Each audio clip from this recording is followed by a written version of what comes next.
Just sit right back and you'll hear a tale of your faithful trip. It started in the firmament, and then we all got tricked. Life was great when we were young, with all the things we believed. Then it all got hard, unbearable, and we know we're being deceived. Forgotten, ignored, secret, and hidden. Topics that talk about how water is knowledge. Now drink from the fountain. Let's pour some on you now. Hi, everybody. Welcome to Plain Mundane Show. Today we're going to talk about how safe is your money and how can you tell if your money is safe in the bank that you put it in. How did you choose your bank?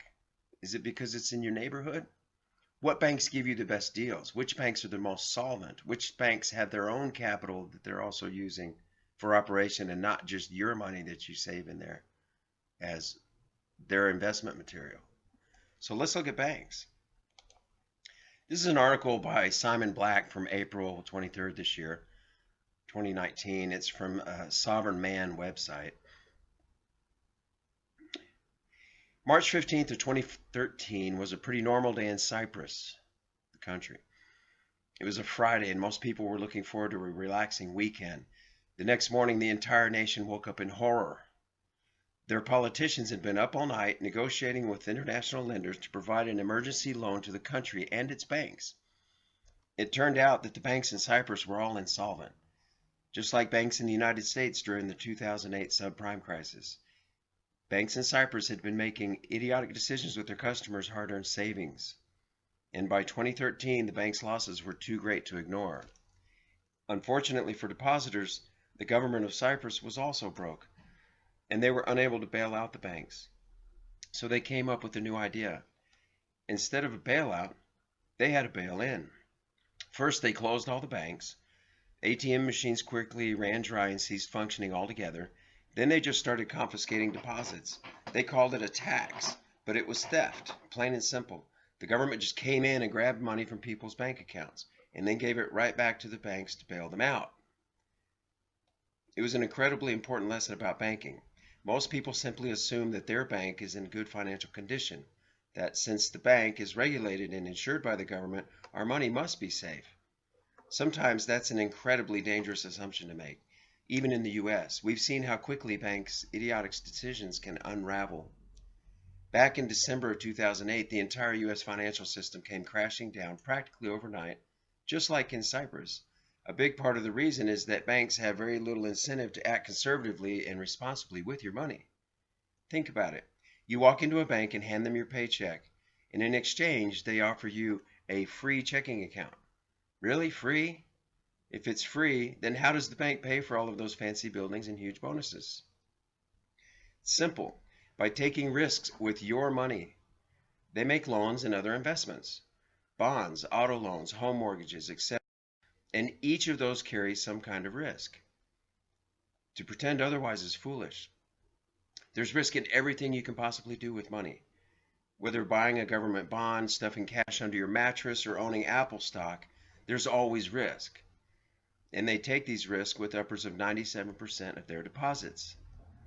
That means if they are wheeling and dealing with 97% of your money, then they're only keeping 3% of your money in the bank. Isn't that illegal? I think they can use up to 10 times your money that's in the bank for loans. But I don't know. That's called fractionalization of deposit. Deposit fractionalization. Banks are allowed to do that. Current U.S. banking regulations, in fact, require as little as 0% of the customer's deposits to be held on reserve. Well, I just answered myself. 0% now? That means there's unlimited fractionalization of your money. Meaning almost all of your money can be gambled away on whatever investment fad makes the bank the most money. I didn't know that. And that's the problem. The incentives are all wrong. Banks make money by putting your money at risk, but they don't share the reward. They pay you some pitiful interest rate like 2% and then keep all the rest for themselves. Don't get me wrong, I obviously have no issues with any businesses making money. That's how capitalism works.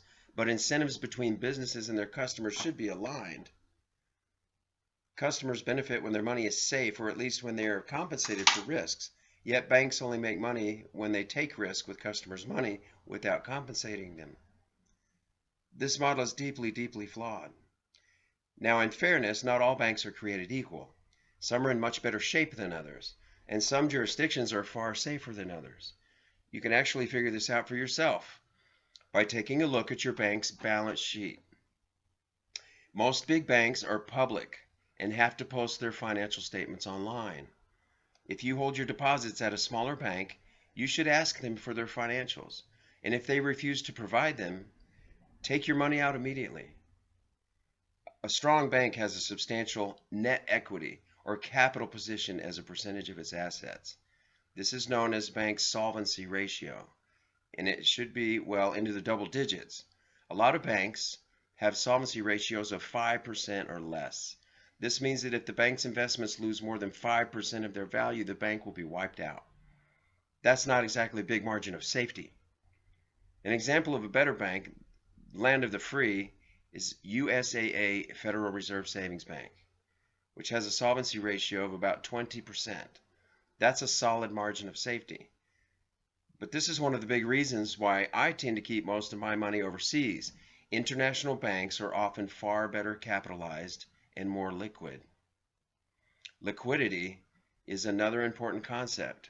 It means that the bank keeps a much higher percentage of reserves on hand relative to customer deposits. A liquid bank is typically a safer bank. Let me interject there. A liquid bank would be like, let's say in a country like Malta, where most people are wealthy. I would imagine they have a much higher reserve on hand for customers that like to come in and take out a few $1,000,000 so that they can go buy a yacht or do a trade for the day. And they might even bring that money and more back in 4 days. So they have to have a lot of reserves so that because they move a lot of money. But if they don't, if people are just making deposits and holding savings and spending their local expenses on their daily living, like most of us do in our communities, then those banks don't have, they probably only keep less than 2-3% of what you've got deposited in there. So again, liquidity it's an important concept. It means that the bank keeps a much higher percentage of reserves on hand relative to customer deposits. That makes it a safer bank. In addition to safer banks, many jurisdictions abroad are also safer. So it depends on the country you're in, the government, the stability of that government, the economics of that country. In the U.S. example, the Federal Reserve, the Fed, is on very shaky financial footing. Last September, the Fed actually reported unrealized losses of $66.5 billion, completely wiping out the bank's $39.1 billion in capital. In other words, the central bank, which regulates and backstops the world's largest and most important banking system in the world, is effectively insolvent. On top of that, the FDIC, which is your Federal Deposit Insurance Corporation, which is supposed to insure trillions upon trillions of dollars in deposits in the U.S. banking system, $100,000 per customer, in fact, isn't it? Admits in its own annual report that its deposit insurance fund is currently insufficient to withstand major banking crisis. So in other words, folks, the day that there's a major banking crisis and you go to get your money out, don't count on the FDIC if everybody makes a run at the same time, because the percentages of deposits and reserves held in your money are not there. They're not in the bank. They're out on loan. They're out on investments. So in the U.S., we have banks with questionable balance sheets, an insolvent central bank, undercapitalized deposit insurance fund, and a bankrupt government. Seems like the perfect place to keep 100% of your savings. Not. Fortunately, the world is a big place and there are better options out there. It's 2019. Geography should no longer factor into your mental calculus when it comes to making decisions about where to keep your money. Most people just open an account at the bank across the street, and that might be convenient to be able to withdraw some cash from time to time. And I agree, you should do that, but the bulk of your money should be located wherever in the world it's treated best, where the banks are safe, liquid, backed by a well-capitalized insurance fund in a jurisdiction with no debt. My team recently spent a few hundred hours analyzing dozens of traditional and online banks from more than 20 countries around the world, like Singapore, Hong Kong, and Liechtenstein, to determine where the safest places are to deposit savings. I hear a lot of people putting their money in Liechtenstein recently. Now that is a list you can go look for if you go to this, look up Simon Black on the Sovereign Man website. So what do you think, folks? Is your money safe? You know, not only that, today you also have the discussions of cryptocurrencies, which are also stores of value. You should spread your wealth out, you know. Learn how to make cryptocurrency transactions and hold some in some hard, cold storage wallets. You know, they're like thumb drives, or you can hold them on hard drives in your computer or any device.